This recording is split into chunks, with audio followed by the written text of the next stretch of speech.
ഇതാണ് ആ കുട്ടി. ഇത് നിങ്ങളെ ആരോ ചീറ്റ് ചെയ്താണ്. ഇങ്ങനൊരു കുട്ടിയെ ഞാൻ അറിയത്തേയില്ല. ഇതാ. സോറി. പോന്നു.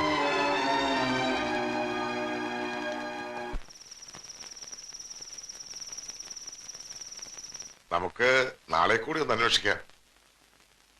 എന്തിനാ? ആ ഇൻസ്റ്റിറ്റ്യൂട്ടിലെ പ്രിൻസിപ്പൽ പറഞ്ഞ കേട്ടില്ലേ? കഴിഞ്ഞ 10 വർഷത്തിനുള്ളിൽ സാന്ദ്ര വാളൂക്കാരൻ എന്ന പേരിൽ ആരും അവിടെ പഠിച്ചിട്ടില്ല എന്ന്. പിന്നെ ആരാ സണ്ണിച്ച അവള്? എന്താ അവളുടെ മോട്ടീവ്? എനിക്കൊന്നും മനസ്സിലാകുന്നില്ല അച്ഛാ. ഒരു ദുസ്വപ്നം പോലെ സാന്ദ്ര വാളൂക്കാരൻ, എല്ലാം വിശ്വസിച്ച നിഴൽ പോലെ ഞാനും. സണ്ണി സാർ ഇങ്ങനെ നെർവസ് ആകരുത്. നമുക്ക് തെരഞ്ഞു പിടിക്കാം ആ കുട്ടിയെ. അച്ഛാ, പെണ്ണിന്റെ ഏട്ടത്തി ഈ അടുത്ത കാലത്ത് ഒരു ചൈനക്കാരൻ്റെ കൂടെ ഒളിച്ചോടിപ്പോയി. അതറിഞ്ഞപ്പോ നമ്മൾ ഈ ബന്ധം വേണ്ടാന്ന് വെച്ചു. അമ്മച്ചിയെ വിളിച്ച് അങ്ങനെ പറഞ്ഞേക്ക്.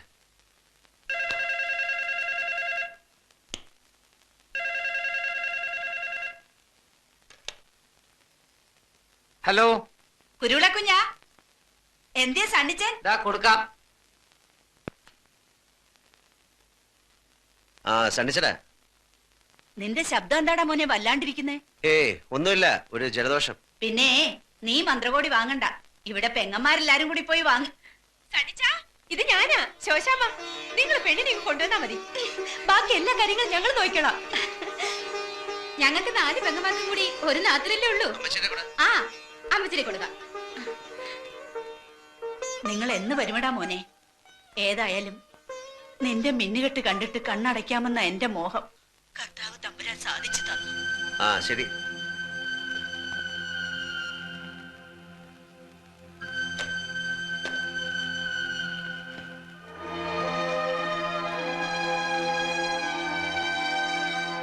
നാട്ടി വന്ന് മണവാട്ടി വേഷം കിട്ടാൻ വാടകയ്ക്ക് ആരെങ്കിലും കിട്ടും ഇവിടെ? ഇത് എന്തു വേണമെങ്കിലും കൊടുക്കാം, എന്തും. നാട്ടിലെ കല്യാണം കാണാൻ നാളുകൾ എണ്ണി കഴിയുന്നവരുടെ മുമ്പിൽ മിന്നു കെട്ടാനൊന്ന് നിന്ന് നിന്നാ മതി.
എന്താ ചേച്ചി?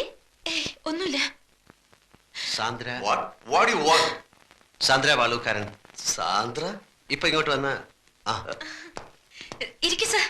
ഇതെന്റെ ഫാദർ ഐപ്പ് ഫെർണാണ്ടസ്. ഇതെന്റെ പുതിയ ബോസ് സണ്ണി പാലോമറ്റം. ഹലോ. നിങ്ങളുടെ ബിസിനസ് പാർട്ട്നേഴ്സിനെ പറ്റി മോള് പറഞ്ഞായിരുന്നു. ഞാൻ നിങ്ങളുടെ ഫീൽഡിലായിരുന്നു. എല്ലാം പോയി. പപ്പ, ഇതെന്റെ അനിയത്തി സുകന്യ ഐപ്പ്. 31 സകലകലാ വല്ലഭയാ. പെയിന്റിംഗ്, മ്യൂസിക്, കവിത, അങ്ങനെ. ആ ചേച്ചി വെറുതെ എനിക്കൊരു കോംപ്ലിമെന്റ് തരുവാ. ഈ പറഞ്ഞതിലൊക്കെ എനിക്ക് താല്പര്യമുണ്ട്, പക്ഷെ ഒന്നും അങ്ങോട്ട് ശരി വരുന്നില്ല. വരൂ സർ, മമ്മായി കാണാം. സർ,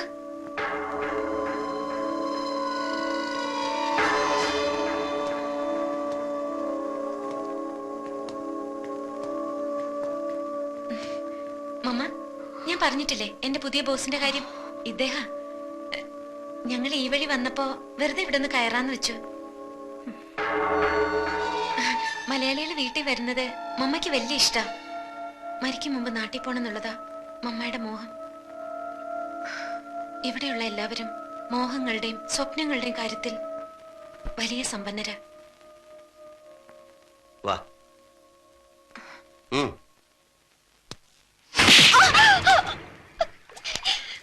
സത്യം പറയടേ, നീ ആരാ? ആർക്ക് വേണ്ടിയാ നീ നാടകം കളിച്ചേ?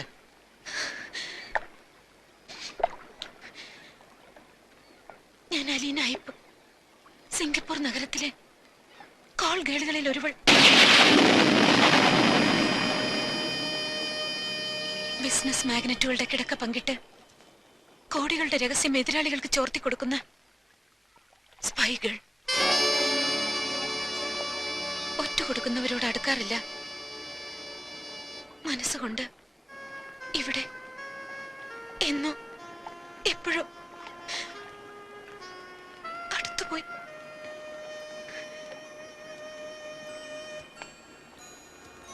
അപ്പന്റെ ശവം തെമ്മാടിപ്പറമ്പിലടക്കിയ കഥ പറഞ്ഞ ദിവസം, എല്ലാം മറക്കാനെന്ന പോലെ നിങ്ങൾ എന്നെ അനുഭവിച്ച ദിവസം, ഞാൻ മനസ്സിലൊന്ന് തീരുമാനിച്ചു. നിങ്ങളെ എനിക്ക് ചതിക്കാനാവില്ലെന്ന്. എന്റെ ബിസിനസ് രഹസ്യങ്ങൾ ചോർത്താൻ ആരാ നിന്നെ ഏൽപ്പിച്ചത്? മുഹമ്മദ് അലി, അയാളുടെ ബോസ് ചൈനക്കാരനും ചേർന്ന് എനിക്ക് $50,000 ഓഫർ ചെയ്തു.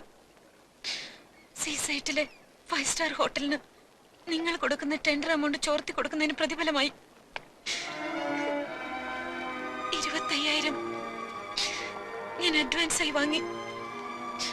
നിങ്ങൾ കൊടുക്കാൻ പോകുന്ന ടെൻഡർ എമൗണ്ട് എത്രയാണെന്നും ഞാൻ അറിഞ്ഞു. പക്ഷെ നിങ്ങളെ എനിക്ക് ഒറ്റ കൊടുക്കാൻ കഴിഞ്ഞില്ല. ഒറ്റ കൊടുക്കാമെന്ന് നീ എന്തിനെ വെറുതെ മോഹിപ്പിച്ചു? വെളുപ്പാങ്കാലത്ത് കണക്ക് പറഞ്ഞ് കാശ് വാങ്ങിക്കുന്ന ആർത്തി പിടിച്ച വേശ്യായിരുന്നു. നിനക്കെന്നെ ചതിക്കാമായിരുന്നില്ലേ?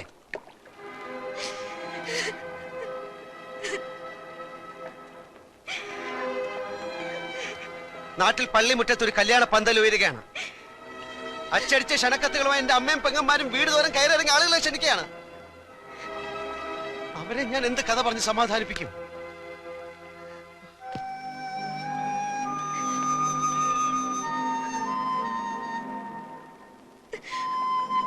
സോറി. നിങ്ങൾ കല്യാണം തീരുമാനിച്ച രാത്രി ഞാൻ എല്ലാ സത്യവും പറയാമെന്ന് വിചാരിച്ചതാണ്. പക്ഷേ അന്ന് ഞാനും വ്യാമോഹത്തിന്റെ ഒരു സുന്ദര സ്വപ്നം കണ്ടുപോയി. പൂത്തലപ്പാവും കല്യാണ ബൊക്കയും പിടിച്ച് പാലമറ്റത്തെ പടികയറി വരുന്ന ഒരു പെണ്ണിന്റെ രൂപം. വെറുതെയാണെന്ന് അറിഞ്ഞുകൊണ്ട് തന്നെ ഒരു കോൾ ഗേളിന്റെ പകൽ സ്വപ്നം. നിനക്കൊരു സ്വപ്നം പോലെ മറക്കാം. സക്സസ് ആകാതെ പോയൊരു അറ്റംപ്റ്റ്. നിന്റെ കുമ്പസാരോ ഏറ്റുപറച്ചിലൊക്കെ കഴിഞ്ഞില്ലേ? നീ എന്റെ കുടുംബജീവിതം തകർത്തില്ലേ? ഇനി നിനക്ക് എന്ത് വേണം? കടന്നു പോ എന്റെ മുമ്പിൽ നിന്ന്.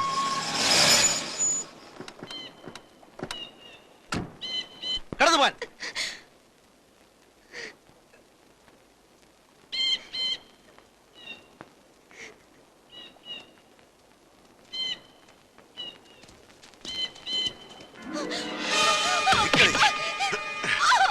എവിടെ ടെൻഡർ എമൗണ്ട്? അവന്റെ കൂടെ കിടന്ന് സൂഹിക്കാനല്ല ഞങ്ങൾ നിനക്ക് പണം തന്ന അവന്റെ അടുത്തേക്ക് അയച്ചത്.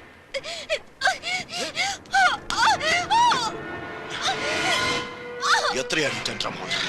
പറയാൻ നീ പറയില്ലല്ലേ? നിന്നെ കൊണ്ട് ഞങ്ങൾ പറയിപ്പിച്ചോ? ആ